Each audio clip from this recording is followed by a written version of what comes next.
Hi guys, this is Manu Mishra. So welcome back with the session जिसमें आज हम लोग 28 फरवरी के द हिंदू न्यूज़पेपर का एनालिसिस करेंगे। So without wasting any time here we start the analysis of today's newspaper and I hope कि आप लोगों को 27 ऑफ फरवरी का एनालिसिस मिल गया होगा। So let's start of today's newspaper. So what happened, तो हमारे जो फॉरेन सेक्रेटरी हैं हर्षवर्धन श्रृंगला, उन्होंने ये बोला है कि अच्छा इंडिया के ऊपर एलिगेशन लग रहा है ना, और उस पर एक आज एडिटोरियल भी है जिसको अपन पढ़ेंगे कि इंडिया क्या स्टैंड ले रहा है, इंडिया के पास क्या ऑप्शंस हैं, इंडिया को क्या करना चाहिए और इंडिया की फॉरेन पॉलिसी पे क्या इम्पैक्ट पड़ेगा अगर ये वॉर कंटिन्यू रहती है तो, है ना। तो चलो, तो फॉरेन सेक्रेटरी ने सिंपल सी बात बोली है कि इंडिया है ना सारी पार्टीज के साथ इंगेज्ड है यूक्रेन में, ये उन्होंने बोला है। अब हुआ क्यों? क्योंकि इंडिया ना वो साइलेंट बैठा हुआ है। इंडिया जब यूनाइटेड नेशन सिक्योरिटी काउंसिल में रेजोल्यूशन पास हुआ था against the Russian showing aggression against Ukraine, उसमें इंडिया एब्सेंट हो गया। अच्छा, चाइना का बनता है क्योंकि चाइना एज अ कम्युनिस्ट और Russia is also communist nation, तो दोनों को पता है कि भाई दोनों एक दूसरे के फ्रेंडली नेशंस है ना। और चाइना परमानेंट मेंबर भी है। But what about India? India को दोनों नेशंस के साथ, मतलब दोनों सुपर पावर के साथ, रशिया के साथ भी और इवन आपका यूएसए के साथ भी फ्रेंडली रिलेशंस बना के रखना पड़ेगा अगर उसे अपने कॉन्टिनेंट और मैरीटाइम सिक्योरिटी चाहिए तो। ओके, इसी चीज को लेकर इंडिया को एलिगेशन लग रहे थे, लेकिन हर्षवर्धन श्रृंगला ने सिंपल सी बात बोल दी है कि हमारा डायरेक्ट इंटरेस्ट है उस रीजन के अंदर and we are looking forward to make a dialogue.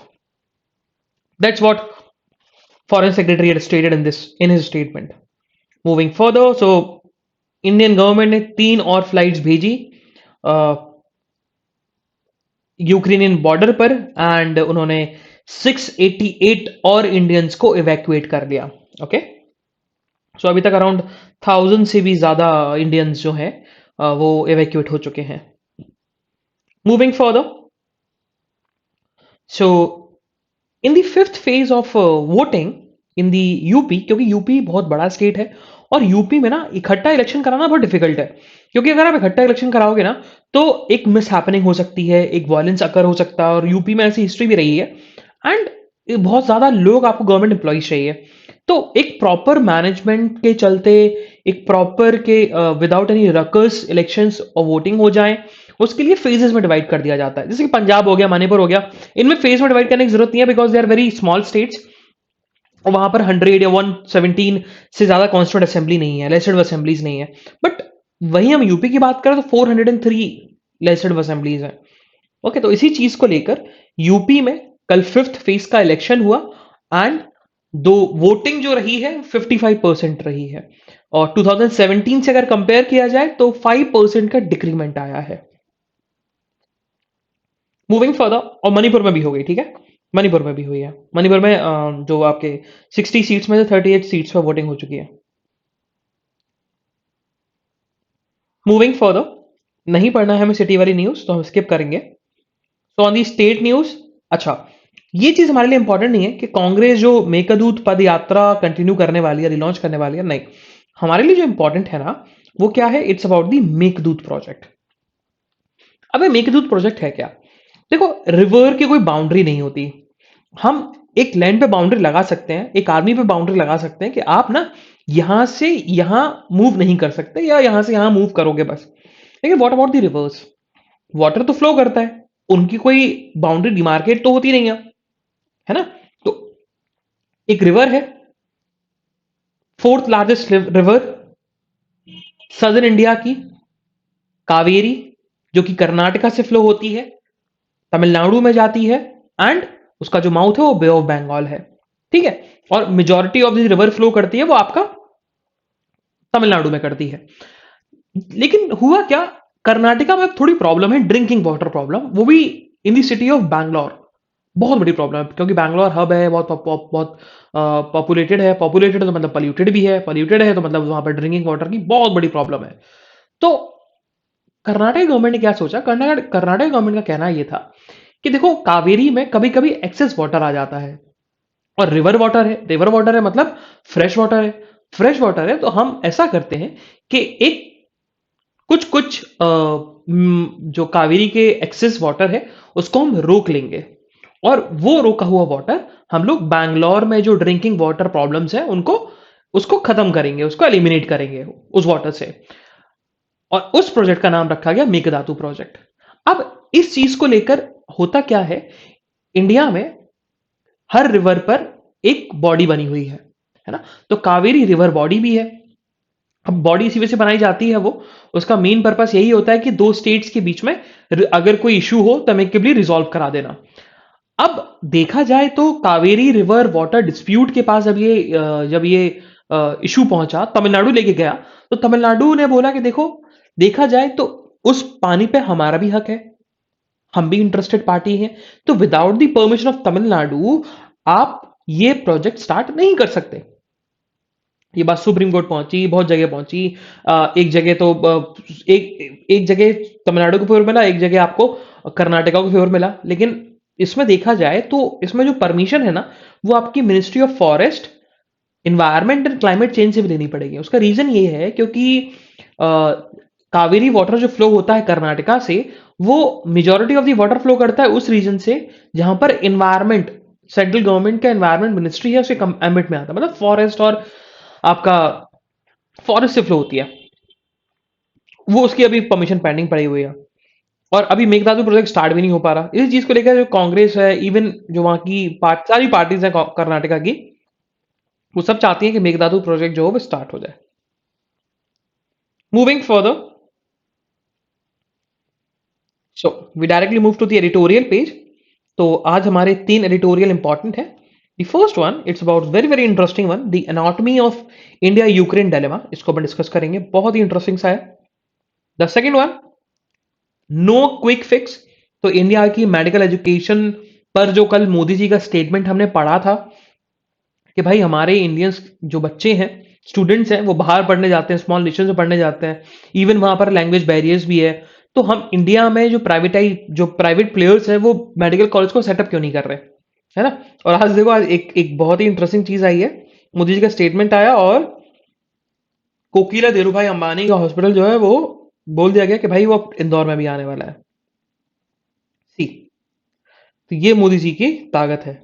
Okay, and the third one, it's about the tackling the plastic problem, ये अपन पढ़ेंगे।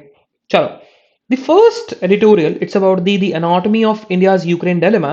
अब ये है क्या, ये बेसिकली बता रहे हैं कि न्यू दिल्ली का जो रिस्पॉन्स रहा रशिया के एग्रेशन को लेकर अगेंस्ट यूक्रेन, उसमें जो इंडिया का स्टैंड है, क्या इंडिया का जियो पॉलिटिकल सिनेरियो बनेगा, है ना। इंडिया का स्टैंड रहेगा, इंडिया को क्या करना चाहिए, ये सारी चीजें में लिखी गई हैं। चलो पढ़ते हैं। अभी हुआ क्या, इंडिया ने जो रिस्पॉन्स दिया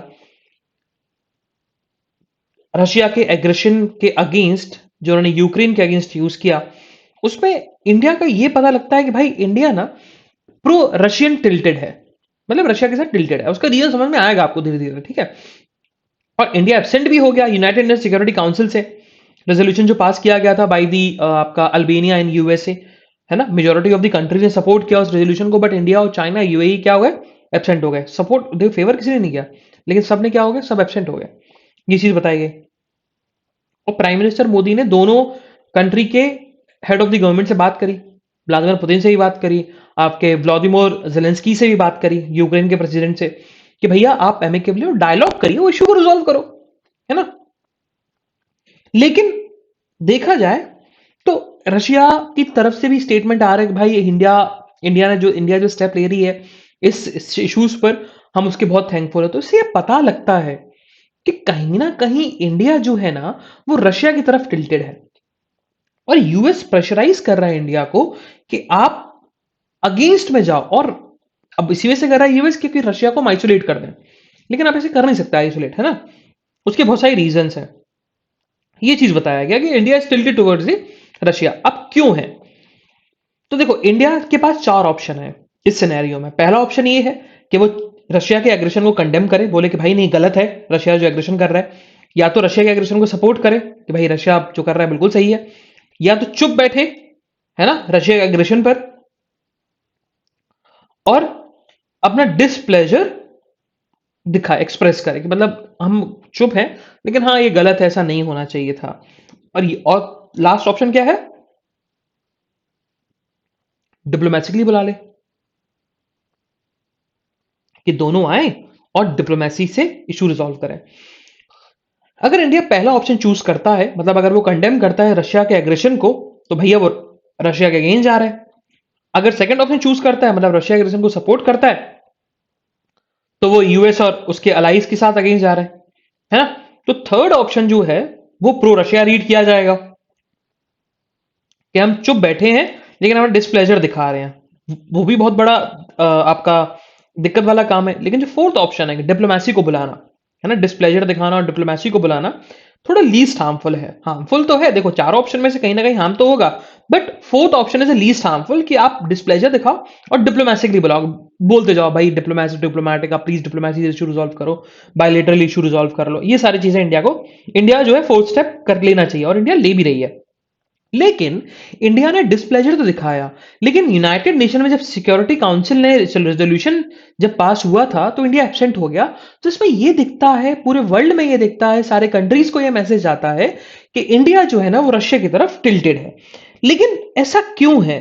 उसका एक रीजन भी तो होना चाहिए ना। What are the reason behind that India is tilted toward आपका रशिया? उसका रीजन क्या है? अब देखो, है ना, तो अब ऑथर ने थोड़ी सी बिग पिक्चर दिखाई। उन्होंने बोला पहला पहला रीजन, पहला उन्होंने बोला कि देखो, इंडिया को कोई फर्क नहीं पड़ता, यहां से बताया, इंडिया को कोई फर्क नहीं पड़ता रशिया से, इंडिया को कोई फर्क नहीं पड़ता नेटो से, बट इंडिया को फर्क पड़ता है चाइना से। और चाइना को काउंटर करने के लिए इंडिया को यूएस का भी सपोर्ट चाहिए।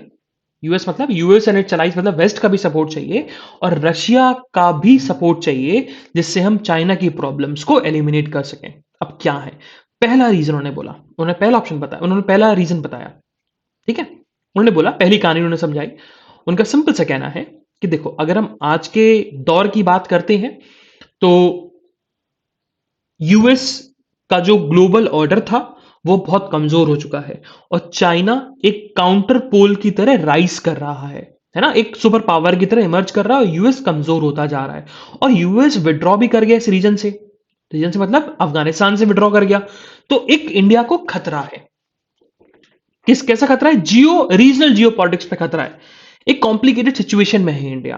तो अगर इंडिया रशिया के अगेंस्ट जाता है, तो ऑब्वियस सी बात है कि चाइना और रशिया मित्र तो हैं, दोस्त तो हैं, फ्रेंड है, तो रशिया भी इंडिया का सपोर्ट नहीं करेगा किसी भी सिनेरियो में अगर चाइना एग्रेशन दिखाता है। और हमने यूएसए का देखा ही है कि यूएसए कभी भी हेल्प नहीं करेगा आपकी, ठीक है, ये चीज बताई गई। तो इसीलिए this are the first reason कि हमें रशिया की तरफ टिल्टेड होना पड़ेगा, रशिया को सपोर्ट करना पड़ेगा। इसीलिए इंडिया ने स्टेप लिया। और उस एक और मेन रीजन ये देखो, रशिया अगर एग्रेशन दिखाता है चाइना, तो उसको उसको एलिमिनेट तो नहीं कर सकता, लेकिन हम स्ट्रेटेजिक पार्टनरशिप तो कर सकते हैं रशिया से। हमारे हमारे डिफेंस इक्विपमेंट्स तो हम ले सकते हैं रशिया से, है ना, ये सारी चीज तो हो सकती है। सेकंड उन्होंने बोला, अब सेकंड उन्होंने बताया कि भाई इंडिया से स्टेप क्यों ले रहा है, डिप्लोमेसी वाला स्टेप क्यों ले रहा है। उन्होंने सिंपल सी बात बोली, उन्होंने बोला हम इंडिया की बात करें तो इंडिया में कॉन्टिनेंट भी है। अगर आप ईस्टर्न साइड और वेस्टर्न साइड जाओगे, नॉर्दर्न साइड जाओगे, तो इंडिया कॉन्टिनेंट लगता है, और थोड़ा सा सदर्न और ईस्टर्न साइड जाओगे तो भाई मैरीटाइम है। तो जब हम कॉन्टिनेंट पे देखते हैं तो इंडिया पाकिस्तान, चाइना और आपका अफगानिस्तान से घिरा हुआ है, जो कि इंडिया के तीनों अगेंस्ट है। चाइना और पाकिस्तान तो है ही, ऊपर से अब यूएस विड्रॉ कर गया अफगानिस्तान से, तो तालिबान रिजीम आ गई तो और प्रॉब्लम हो गई। तो कॉन्टिनेंटल प्रॉब्लम है। तो इस कॉन्टिनेंटल प्रॉब्लम को रिजॉल्व करने के लिए हमें रशिया का सपोर्ट चाहिए, बहुत सपोर्ट चाहिए, है ना। अब क्योंकि रशिया का इन्वॉल्वमेंट है सेंट्रल एशिया में, और सेंट्रल एशिया में इन्वॉल्वमेंट है, तो वो इंडिया का भी इन्वॉल्वमेंट लेके आ सकता है सेंट्रल एशिया में, है ना। तो एक एक एक इंडिया को एज मिलेगा कॉन्टिनेंटल प्रॉब्लम्स में या कॉन्टिनेंटलिटी पे, अगर इंडिया रशिया के साथ फ्रेंडली रिलेशंस बनाता है तो। अब मैरीटाइम की बात करें तो मैरीटाइम पे रशिया का होना कोई फर्क नहीं पड़ता इंडिया से, कोई फर्क नहीं पड़ता। लेकिन इंडो पैसिफिक रीजन पर चाइना जो अपना कंट्रोल दिखा रहा है, उसको रोकने के लिए उसको यूएसए और वेस्ट की जरूरत है। उसके लिए क्वाड भी बनाया गया, है ना, ये चीज बताई गई। फिर आगे ऑथर ने यही बताया मैरीटाइम वाली इशू, यहां पर उन्होंने कॉन्टिनेंट्स की बात करी, यहां पर उन्होंने मैरीटाइम्स की बात करी। ओके, नाउ अब ऑथर ने सिंपल सी बात बोली है कि जो यूक्रेन में जो मिसहैपनिंग हो रही है, यूक्रेन रशिया के बीच में जो वॉर हो रहा है, इंडिया पे उसका इम्पैक्ट पड़ेगा। पहला इम्पैक्ट क्या पड़ने वाला है कि देखा जाए तो अ, रशिया का जो एक्शन है यूक्रेन के ऊपर, वो डिमिनिश कर रहा है अदर कंसर्न्स को ऑन द इंटरनेशनल कम्युनिटी। ठीक है, तो एक तरीके से एक टेरिटोरियल एम्बिग्विटी आ जाएगी यूएस और चाइना के बीच में। दूसरा जो है कि नए सैंक्शंस लगाए जाएंगे, जिससे इंडिया का जो डिफेंस कोऑपरेशन है मॉस्को के साथ, उस पर इंप्लीकेशंस पड़ेंगे। तीसरा है कि अगर ये चीज और आगे तक बढ़ती है तो चाइना और रशिया बहुत क्लोज आ जाएंगे, और चाइना और रशिया बहुत क्लोज हो जाएंगे तो वो इंडिया के लिए अच्छा नहीं होगा। और चौथा जो इंप्लीकेशन पड़ेगा इंडिया के ऊपर वो ये है कि अगर ये चीज हुई तो यूएस और रशिया की राइवलरी बढ़ जाएगी, और यूएस का जो फोकस है वो इंडो पैसिफिक रीजन पे नहीं होगा, और इंडिया का जो इंटरेस्ट है वो धरा का धरा रह जाएगा। ये चीज बताएगा। ओके, देन फिर आगे ऑथर ने यही बोला है कि अगर ये टेंशन परसिस्ट करता है between the Russia and west, तो उसको बैलेंस करने के लिए हमें इंडिया की डिप्लोमेसी की जरूरत पड़ेगी। फिर आगे ऑथर ने यही बताया कि क्या इंडिया के पास अभी स्ट्रेटेजिक ऑटोनॉमी है। सो ऑथर का तो कहना है यस, बट ऑथर का फिर ये भी कहना है कि देखो स्ट्रेटेजिक ऑटोनॉमी देखते हैं कितने समय तक रहती है, क्योंकि इंडिया को अगर ये चीज आगे बढ़ती है तो इंडिया को कहीं ना कहीं तो स्टेप लेना पड़ेगा, और कहीं ना कहीं किसी की साइड तो आना पड़ेगा, ये चीज तो है। और फिर आगे ऑथर ने यही लिखा है कि India indirect support to Russian position is not a product of Russian pressure. वो रशिया के प्रेशर से नहीं है, मतलब हमारे पास स्ट्रेटेजिक ऑटोनॉमी है, हम रशियन के प्रेशर से रशिया को सपोर्ट नहीं कर रहे हैं। हमारा इंटरेस्ट है, हम अपने इंटरेस्ट को सेफगार्ड करने के लिए रशिया का सपोर्ट कर रहे हैं, जो कि हमने पढ़ा कि क्या क्या इंटरेस्टेड है। ठीक है, चलो move towards the next editorial. तो it's about the no quick fix. अब ये है क्या, देखो यहां ऑथर ने बोला कि हुआ क्या, कल मोदी जी का स्पीच आया बजट पर, जो बजट में हेल्थ सेक्टर को पैसा दिया गया था, कि भाई इंडिया में ऐसी मेडिकल यूनिवर्सिटीज मेडिकल कॉलेजेस क्यों नहीं खुल सकते। उसका रीजन क्या है कि हमारे देश के बच्चे बाहर पढ़ने जाते हैं, बहुत सारा पैसा जो इंडिया में इन्वेस्ट होना चाहिए वो बाहर के नेशंस में इन्वेस्ट हो जाता है, बाहर के नेशंस को फायदा होता है, ब्रिलियन डॉलर का पैसा खर्च हो जाता है ना। तो इंडिया में जो प्राइवेट सेक्टर्स हैं और स्टेट दोनों कॉरपोरेशन के साथ, दोनों कोऑपरेटिव कॉरपोरेशन के साथ क्यों मेडिकल कॉलेज सेटअप नहीं कर सकते, क्यों जो बच्चे बाहर पढ़ने जाते हैं उनको रोका नहीं जा सकता कि इंडिया में ही उनको ऐसी फैसिलिटीज दे दी जाए। ऑथर ने बोला कि देखो हाँ, ये रिमार्क तो बहुत बड़े बहुत बहुत अच्छा है, मतलब ऐसा नहीं है, बहुत अच्छा सोचा मोदी जी ने, लेकिन देखा जाए तो यूएस हुआ, यूके हुआ, और कुछ अदर यूरोपियन कंट्रीज हुई, वेस्ट यूरोपियन कंट्रीज हुई, तो वो ज्यादा अच्छी आपको medical college education medical education system ज्यादा अच्छा है ना। इंडिया का बहुत थोड़ा सा कॉम्प्लेक्स है, लेकिन वहां का थोड़ा सा इजी है और बेटर है, तो लोग वहां ज्यादा प्रेफर करते हैं। लेकिन for most of the Indians, UK हुआ, यूएस हुआ, और अदर वेस्टर्न यूरोपियन नेशंस हुए, वेस्ट वाले नेशंस, वो थोड़े से एक्सपेंसिव पड़ जाते हैं। So what Indian students prefer Russia हुआ आपका, यूक्रेन हुआ, चाइना हुआ। देखा जाए तो रशिया और चाइना लार्जर देन दी इंडिया, है ना, and Ukraine one of the largest country in Europe.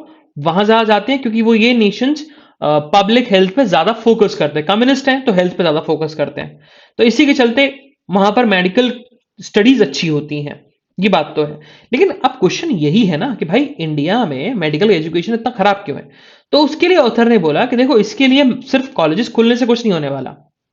हमारी देखा जाए तो इंडिया को फोकस करना चाहिए, गवर्नमेंट को फोकस करना चाहिए इंफ्रास्ट्रक्चर पर, लैंड पर, इक्विपमेंट पर, ट्रेन्ड फैकल्टी पर, at the post graduate level पर।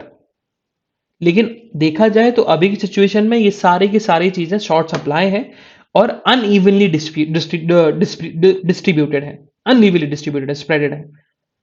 ठीक है, तो जब तक इंडिया इन प्रॉब्लम्स को एलिमिनेट नहीं कर देता हेल्थ सेक्टर में, तब तक जो मेडिकल कॉलेजेस की इश्यूज हैं वो रिजॉल्व नहीं हो पाएंगे।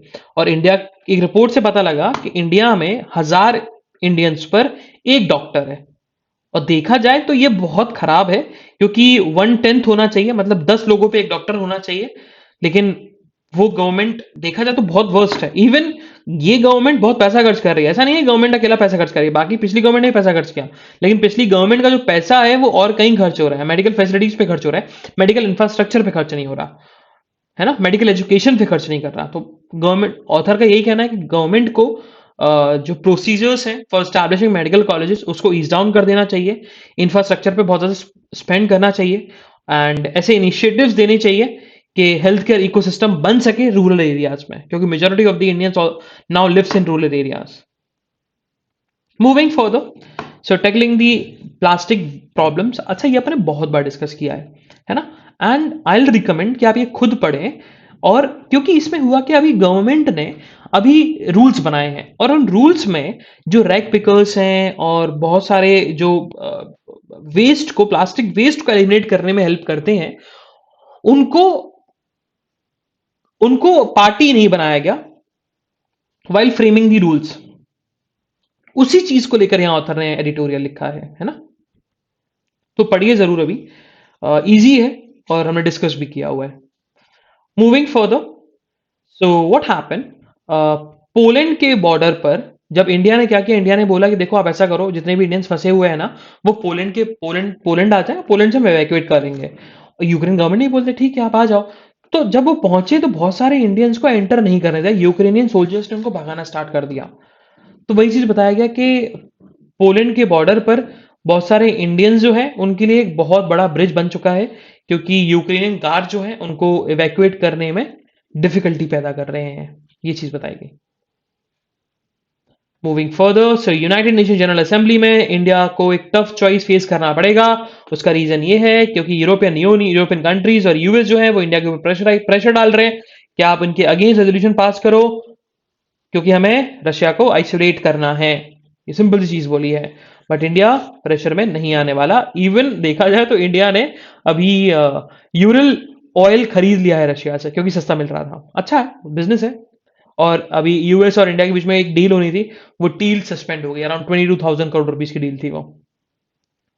मूविंग फर्दर, सो अभी हमारे जो एक्सटर्नल अफेयर मिनिस्टर हैं फ्रांस की विजिट पर हैं, तो वो अपनी फ्रांस के अपने काउंटर पार्ट से मिले, फ्लोरेंस पैरली से, एंड यही बात हुई कि हम दोनों मिलकर, मतलब डीआरडीओ और सैफरन दोनों मिलकर 100 KN इंजन बनाएंगे for the indigenous fifth generation advance medium combat aircraft के लिए। ठीक है, तो ये बेसिकली डिफेंस पर्सपेक्टिव से बहुत ज्यादा इंपॉर्टेंट होगा।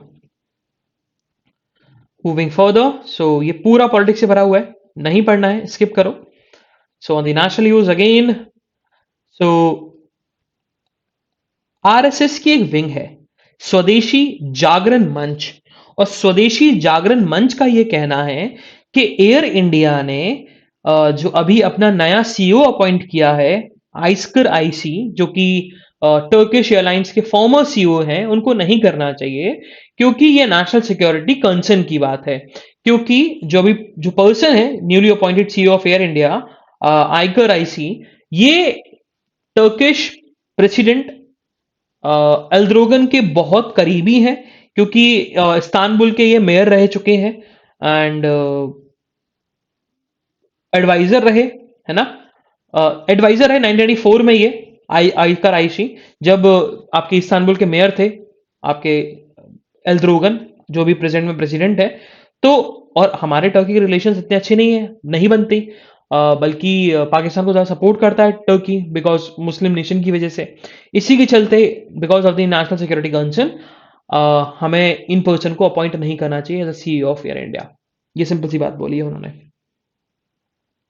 Moving further on the world news, so Ukraine agree कर चुका है कि बेलारूस यूक्रेन बॉर्डर पर हम लोग रशिया के साथ बात करेंगे, और बात इट्स अबाउट कि कैसे इस कॉन्फ्लिक्ट को एलिमिनेट किया जाए, ये बात होनी चाहिए, है ना।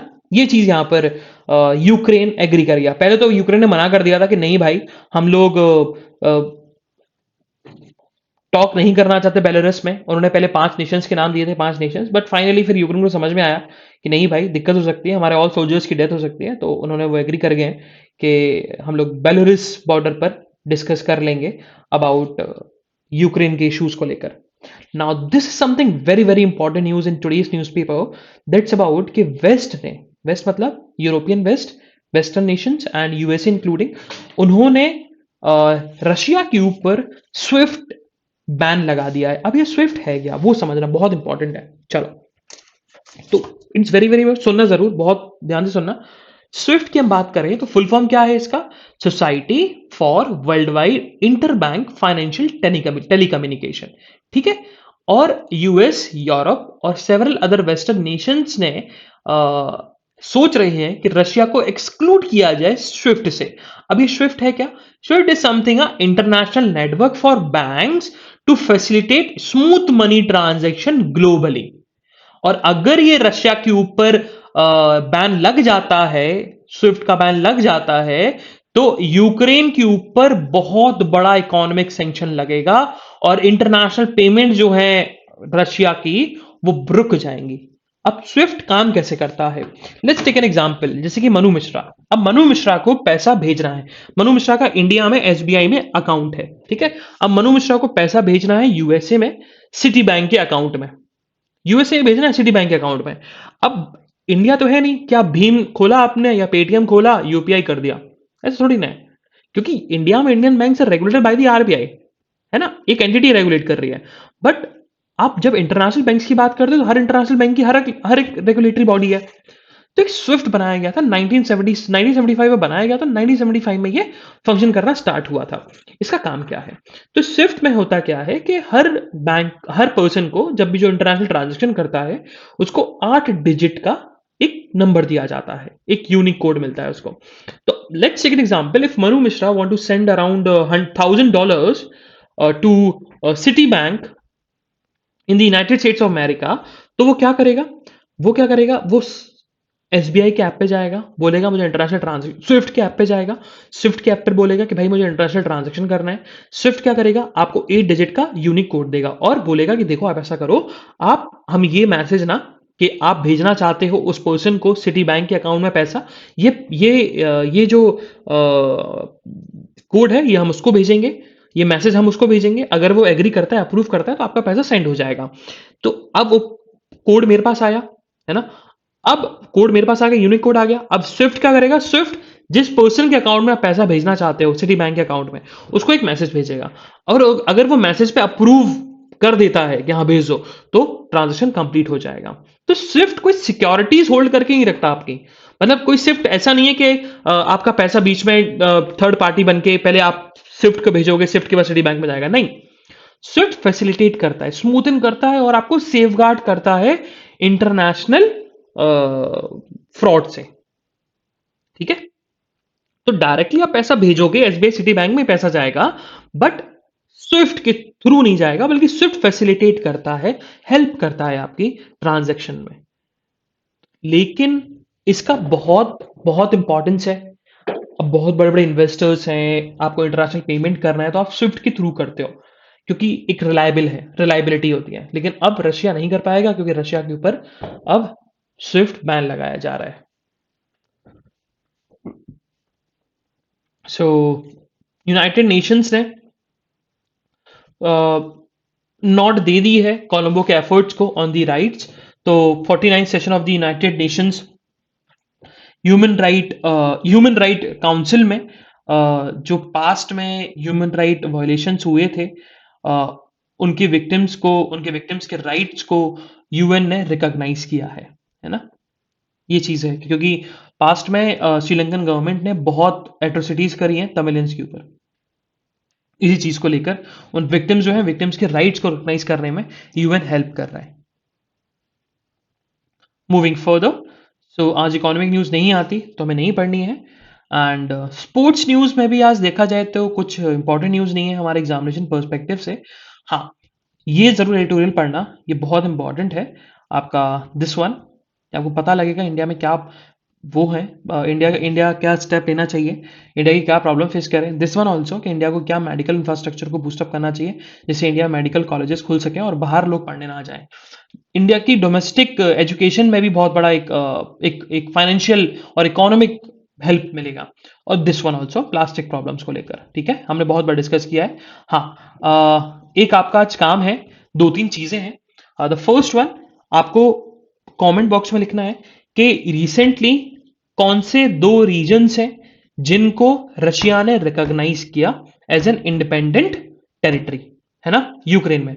एंड वन मोर थिंग कि रशिया का जो डिसइंटीग्रेशन हुआ था, यूएसआर का जो डिसइंटीग्रेशन हुआ था, वो कितने नेशंस के बीच में हुआ था, मतलब कितने नेशंस फाइनली बने थे after the disintegration of USR, and उस समय यूएसएसआर के प्रेसिडेंट कौन थे, who is the last president of USSR. ये तीन चीजें आपको लिखनी है।